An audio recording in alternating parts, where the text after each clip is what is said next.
I moved into the apartment exactly 3 weeks ago. It wasn't anything fancy, just a small, old studio in an aging brick building on the outskirts of town. Rent was cheap, the landlord seemed decent enough, and most importantly, it was quiet. Or so I thought. The first time I noticed the dust, it seemed harmless. I was lying in bed late at night, scrolling through my phone when I saw it, a tiny speck of gray drifting through the air, illuminated by the soft glow of my screen. At first, I barely reacted. Dust was normal. But then another piece fell, and another. I sat up, confused, watching as tiny flakes of gray descended from above. I tilted my head back, expecting to see cracks in the ceiling, some sign of decay, of water damage, anything that might explain why debris was falling in a room with no movement, no draft, nothing to disturb it. But the ceiling was perfectly intact, smooth, unblemished, and yet the dust kept falling. I woke up coughing, a dry, choking fit that made my throat burn. The air in my apartment felt stale, thick, like an attic that had been sealed for decades. I rubbed my eyes, stood up, and immediately froze. The floor was covered in dust. A fine layer of gray coated everything, the dresser, the nightstand, my clothes. I reached for my phone and rubbed a finger along the screen. The dust smeared, leaving a streak behind. Where the hell was it coming from? I ran my fingers through my hair, and I nearly screamed. My hair was full of it. I tried to convince myself it was normal. Old buildings had dust. Maybe it was coming from the vents. But then I realized something. The vents weren't on. Not once since I'd moved and had I turned on the AC. The weather had been mild, and I hadn't needed it. And yet, the dust still fell. I called the landlord. Dust? His voice crackled over the phone. Yeah, I said, pacing my tiny kitchen. I don't think it's mold or anything, but it's weird. It keeps falling from the ceiling, even though there aren't any cracks. He sighed, like I was wasting his time. Old buildings get dust, he said. Just sweep it up. Then he hung up. The dust wasn't just falling anymore. It was moving. I woke up at 2:47 a.m., throat dry, feeling like something was pressing down on my chest. I turned on the bedside lamp, and I saw it. A soft, swirling mass of gray particles floating midair in the center of my room, not drifting randomly, circling, slow, deliberate, like it was alive. I sat up, heart hammering. The second I moved, the dust scattered, rushing outward, breaking apart, like a swarm of insects retreating to the shadows. I barely slept after that. I tried to clean. I swept the dust into piles, threw it into the trash, wiped down every surface, but no matter how much I cleaned, it came back. And now there was a new problem. I could smell it, a strange, bitter scent. Not mildew, not decay, something worse, something rotten. I made a horrible mistake. I looked closer, at the dust. I sat at my desk, staring at a fresh layer that had gathered overnight. The way it coated my things, my skin. And then I picked up my magnifying glass, and I examined it. It wasn't dust. Not really. I recoiled so fast my chair nearly tipped over. Because what I saw, what I knew, was impossible. The gray particles weren't random. They were fragments. Teeth. Nails. Tiny, unrecognizable slivers of bone. I wiped my hands on my pants, stomach heaving. My mind screamed denial. It had to be something else, some weird contamination, but deep down I knew. The dust was not natural. It was not from this building. It was not from this world. And yet it kept falling. I packed a bag. I didn't care about my lease. I was leaving, but when I stepped outside, something was wrong. The street looked different, like a film reel slightly out of sync. The colors a shade too dull. The buildings standing at the wrong angles. The sky in Eerie washed out gray. And then I saw them. Figures standing still in the distance. Not moving, not talking, just watching. Their clothes were faded, their faces obscured by shadow. And when I took a step forward, they took a step back. Perfectly synchronized. Like a mirror. I felt the cold, sinking horror creep up my spine. I wasn't outside. Not really. I turned back toward the building, toward my apartment, and when I looked up, I saw it. A hole in the sky. Not a cloud. Not the sun. A gaping, endless void. And from it, the dust was falling. I didn't leave. I wanted to. Every part of me screamed to run, to grab my bag, rush out the door, and never look back. But when I stepped outside, I felt it. The world wasn't right. The buildings looked the same, but weren't. The streets were silent in a way they had never been before. There was no distant hum of traffic, no rustling of trees, no passing conversations from unseen strangers. The air felt thick, almost pressing against my skin, and when I took a step forward, I saw them. At first, I thought they were normal people, just standing in the distance, too far to make out clearly. But then I noticed how still they were, like mannequins frozen in place. Their clothes seemed faded, not just in color, but in presence, as if they were losing their shape, their definition. My breath caught in my throat as one of them moved, not in a natural way, but with an unsettling smoothness, like a frame in a film skipping forward without transition. I took a step back. They took a step forward, perfectly in sync. I turned my head slightly, my eyes darting toward my apartment door, and when I looked back, they were closer. My pulse pounded in my ears. I could see their faces now, or at least where their faces should have been. There was nothing, only shadow, as if the features had been wiped away, leaving nothing but the suggestion of a head, a human outline without details. I couldn't breathe. My fingers twitched around the strap of my bag. I wanted to run, but my body wouldn't move. A deep, primal terror rooted me in place. Then I felt it again. The dust. It was falling not from the sky, not from the buildings, but from nowhere. Tiny gray specks drifting through the air, settling on my arms, my hair, my skin. I shuddered, wiping at them, but the more I brushed them away, the more they seemed to cling to me. I turned and ran. I expected the apartment door to be locked when I reached it, expected something to try to stop me from going back inside, but it wasn't. It swung open easily, too easily, as if it had been waiting. I didn't stop to think. I rushed inside and slammed it shut behind me. I pressed my back against the door, chest heaving, waiting for something, anything. The silence stretched on.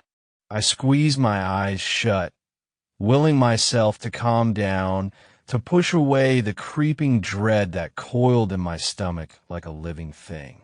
Then I heard it, a faint, whispering sound, like the shuffle of paper. My eyes snapped open, and I looked around the apartment. Nothing. The room was still. My bed, my desk, my kitchen, all exactly as I'd left them. But the sound was still there, soft but constant, like something moving just out of sight. I turned my head toward the ceiling. The dust was falling again, more than before. It drifted down in slow, lazy spirals, coating the floor, the furniture, my shoulders. I could see it now, a steady, ceaseless stream, and the more I watched, the more it seemed to change. It wasn't random.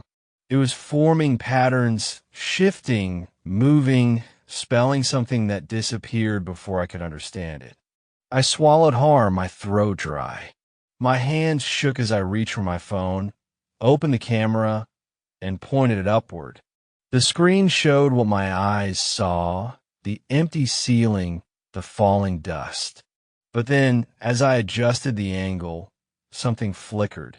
A shape, a brief, impossible outline that lasted less than a second before vanishing. A face, not human, not anything I could understand. I dropped the phone. The air felt heavier now, pressing against my skin, making it hard to move, to think. The smell was worse, that bitter metallic stench that had been growing stronger every day. It filled my lungs, coated my tongue, made my stomach twist. I backed away from the center of the room, from the dust, from whatever it was that hovered just beyond the edge of sight. My legs hit the bed, and I sank onto the mattress, gripping the edges as if the world might tilt and throw me off. I told myself I was imagining things. Stress, exhaustion, an overactive mind playing tricks on me. But then the whispering sound came again, and this time I knew it wasn't coming from the ceiling. It was coming from the dust itself. Not a voice, not words, but something close, something that wanted to be understood, but couldn't quite form the language. A murmur, an echo of something old and forgotten. I forced myself to move. I couldn't stay here. I had to get out, had to leave before it was too late, before the dust swallowed me whole. I grabbed my bag, my phone, my keys, and rushed toward the door. My hand wrapped around the doorknob, and the moment my fingers touched the metal, a shock ran through me, sharp and freezing. My vision blurred. For a split second, I saw something, a flash of another place, another time. A dark room, a single chair, a figure hunched over, motionless, covered in dust. The image vanished, and I stumbled back, gasping. I didn't try to open the door again. I knew, somehow, that I couldn't. I was trapped. I am still here. I do not know why. The door will not open. I have tried. I have twisted the knob, thrown my weight against it, pounded my fists until my skin split. It does not move. It does not even rattle in its frame. It is as if it has become part of the wall itself. Nothing more than a decoration, a cruel suggestion of escape that does not exist. I stopped trying to leave 2 days ago. The dust is everywhere now. It has not stopped falling. I wake up to find my bed covered in it, my clothes filled with it, my skin layered in a fine, clinging coat of gray. I breathe it in. I feel it settling in my throat, scratching at the inside of my lungs like tiny, invisible fingers. I cough, but it does not go away. It has become a part of me. I no longer check the time. My phone still has power, but the clock is useless. It jumps forward at random, the numbers flickering and shifting, never making sense. 5 minutes will pass in an instant, or I will blink and find myself staring at the same time I saw hours ago. There is no pattern, no logic. It is as if time has forgotten this place. I tried to sleep last night. I thought if I could close my eyes, just drift away for a little while, maybe I would wake up and everything would be normal again. But the whispers kept me awake. They are louder now. I hear them from the dust, a constant, murmuring sound, never quite forming words, but always trying. I press my hands over my ears, bury my head under the pillow, but it does not help. The sound is inside the walls, inside my head, inside me. And now, something else has changed. The dust no longer only falls. It moves. This morning, I saw it crawling across the floor. Not drifting, not settling, but shifting, flowing, as if carried by invisible hands. I watched as it gathered in the corner of the room, spiraling into a shape I could not understand, an outline that made no sense but filled me with a deep, sickening dread. I wanted to destroy it. I want to sweep it away, scatter it, erase it from existence. But something held me back. Some part of me knew that touching it would be a mistake. And then the floor creaked. I had thought I was alone. I had believed, up until that moment, that whatever haunted this place was something unseen, something that lived in the dust and the whispers. But the sound of that creaking floorboard shattered that belief. It came from beneath me. Slow, measured, a single step. I froze. My breath caught in my throat. I did not move, did not dare to blink. Another step. The sound was wrong. It was not the casual creak of an old building settling, not the distant noise of a neighbor shifting in their apartment. It was deliberate, heavy. It was someone, something moving directly beneath my feet. I do not know how long I stood there, waiting, listening, my heart pounding so hard I thought it might burst. The silence stretched on, thick and suffocating. Then the whispering changed. It grew louder, more insistent. I could hear in the floor now, not just in the dust. The murmurs rose, layered upon one another, a chorus of voices that should not exist. And then the knocking began, soft at first, a gentle tap against the wood, then harder, louder, rhythmic. Knock, knock, knock. I backed away, my legs shaking beneath me. My mind screamed at me to move, to run, but there was nowhere to go. Knock, knock, knock. It was not a request. It was not asking for permission. It was a warning. The dust swirled faster, the patterns forming and breaking apart too quickly for me to understand. The whispers rose in pitch, urgent, frantic. The air grew thick, heavy, pressing down on me like a physical weight. Then, just as suddenly as it had begun, the knocking stopped. The silence was worse. I could feel it now, something beneath me, just below the floorboards, waiting. I do not know how much longer I can stay here. I do not know if I have a choice. There is something under the floor. I know this now. I do not question it. I do not try to convince myself that I am imagining things. I know. I feel it watching me. I have not slept. I do not know how many days it has been since I last closed my eyes. The clock on my phone is useless, shifting between impossible times, flickering between past and future like a broken reel of film. My body is weak, trembling with exhaustion, but I do not dare let my guard down. Every time I start adrift, the knocking returns, a slow and deliberate reminder that I am not alone. The dust is everywhere now. It does not simply fall. It moves, twisting through the air in unnatural patterns, gathering in the corners of the room, forming strange shapes that dissolve before I can fully understand them. I watch it now, studying the way it shifts and flows, knowing that it is trying to tell me something. But I do not want to understand. Last night, I made a mistake. I tried to move the rug. It had been there since I moved in, an old, faded thing with frayed edges, something I never paid much attention to. But now it feels wrong. It feels out of place. The dust never settles on it. While the rest of my apartment is covered in a fine layer of gray, the rug remains untouched, as if it does not belong to this place, as if something beneath it is keeping the dust away.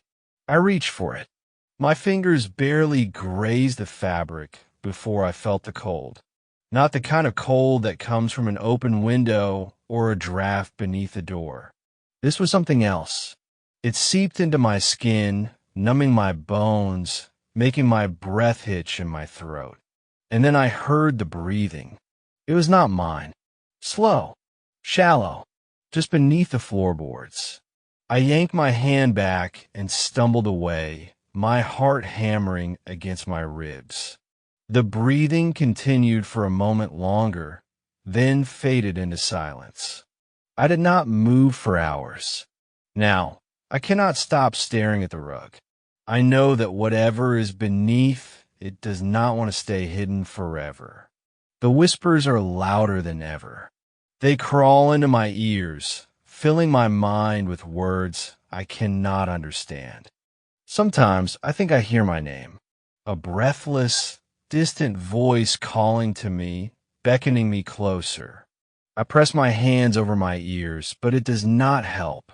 The sound is inside me now. Tonight, the knocking changed. It did not come from beneath the floor this time. It came from the walls. I sat frozen on the bed as it moved around me, first on one side, then another, as if something was pacing just out of sight. Knock, knock, knock.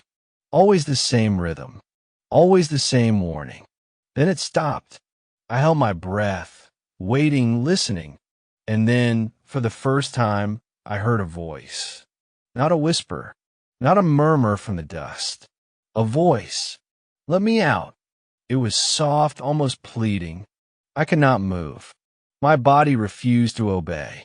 I wanted to scream, to run, to do anything but sit there in the dark, paralyzed with fear. The voice came again. Let me out. It was coming from beneath the rug. I do not know what to do. I am afraid that if I stay here much longer, I will answer. I do not remember falling asleep, but when I woke up, the room had changed. The dust was thicker than ever before, swirling in slow, deliberate patterns across the floor, shifting as though something invisible was breathing beneath it. I could feel it pressing down on me heavier than the air should be, as if something was waiting just out of sight, just beneath my feet. And then the voice came again, louder, clearer this time. Let me out. I could not move. I could not even breathe for a long moment. The words echoing in my skull, rattling my bones with their unnatural weight. It was not a request. It was not a question.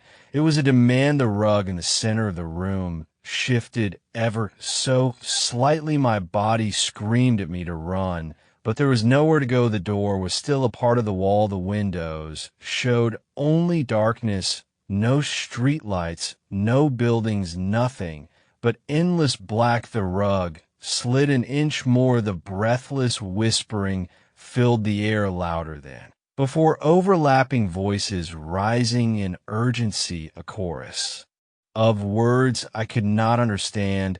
I wanted to press my hands over my ears, but I could not move. My body felt frozen, as if the dust itself was holding me in place. The floorboards beneath the rug creaked, then they split. The sound was wrong. Not like wood cracking under pressure, but like something wet and rotted tearing open. A gap appeared, a dark, narrow slit in the center of the room, impossibly deep, impossibly empty.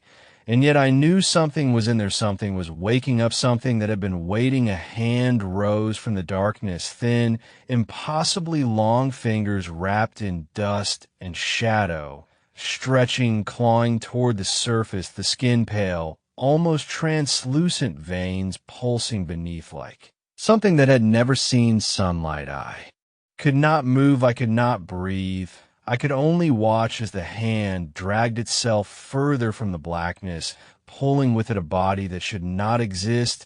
It was not human. I knew that instantly. Its proportions were wrong, its limbs too long, its head tilted at an unnatural angle, as if it did not understand how to wear its own skin. It had no eyes, only the impression of a face, smooth, featureless, but somehow still watching me. The dust clung to it, swirling around its form as though it was a part of it, as though the dust had been waiting for it to return. It spoke, but its mouth did not move. You let me out. I had not touched the rug. I had not opened the floor, but it did not matter. It had been waiting all along, and I had stayed too long. The whispers grew, deafening the room, shaking as if the entire building was coming apart, the dust rising into the air in thick, choking clouds, filling my lungs, my throat, my mind. And then it reached for me. Its fingers brushed against my skin, and the world went black. When I woke up, the room was empty. The dust was gone. The rug was gone. The floor was whole, as if nothing had ever been broken. No sign of the darkness that had spilled from beneath. No trace of the thing that had crawled free, but the door was open. I did not question, and I did not hesitate. I ran the hallway. Was normal people moving up and down the stairs, the sound of distant conversations, the world continuing as if nothing had ever happened. I stepped outside and breathed in the air, and for the first time in what felt like years, I felt real again. I did not go back. I left everything inside the apartment, my clothes, my furniture, my phone. None of it mattered anymore. I did not need to take anything with me because the dust was already inside me.